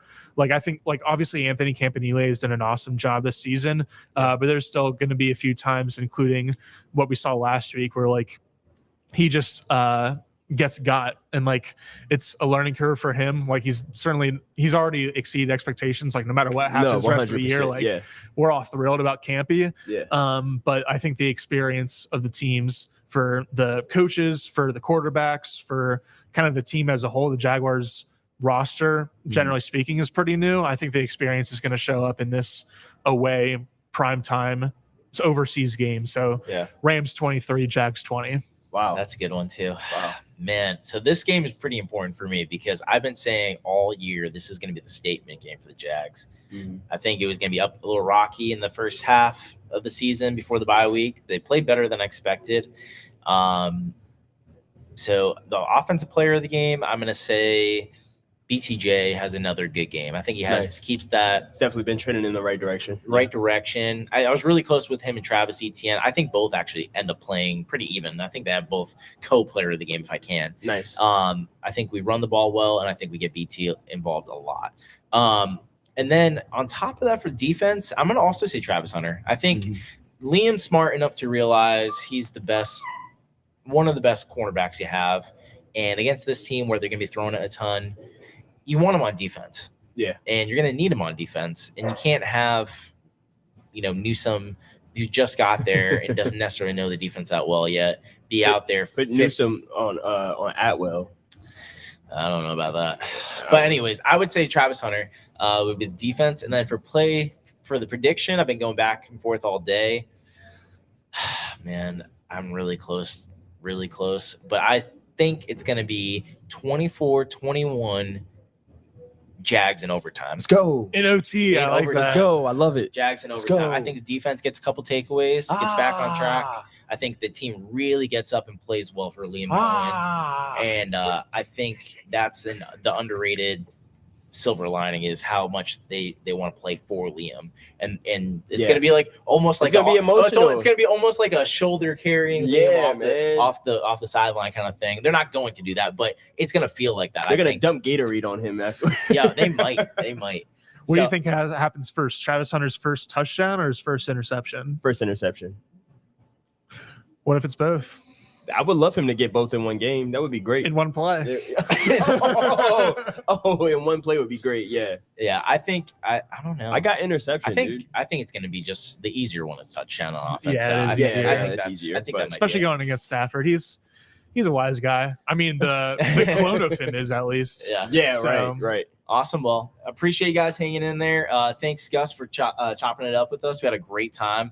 Would love to have you sign the board too. Oh yeah. So we just got Jimmy Smith the other day. Shout out to Jimmy, man. We just friend got of the show. Tom McManus. We got a couple other guys on here too. So I'm gonna keep you over here. I think probably in the visitor section. So I'm gonna put you right next to stand up for this because my. And while he's signing the board, man, sign like a check at dinner or something. I just make sure you guys like, subscribe, follow, all of the good stuff. And always remember, go Jags, baby. Yeah, can I do a plug real quick? Sure, absolutely. I got two things. The first one is really exciting.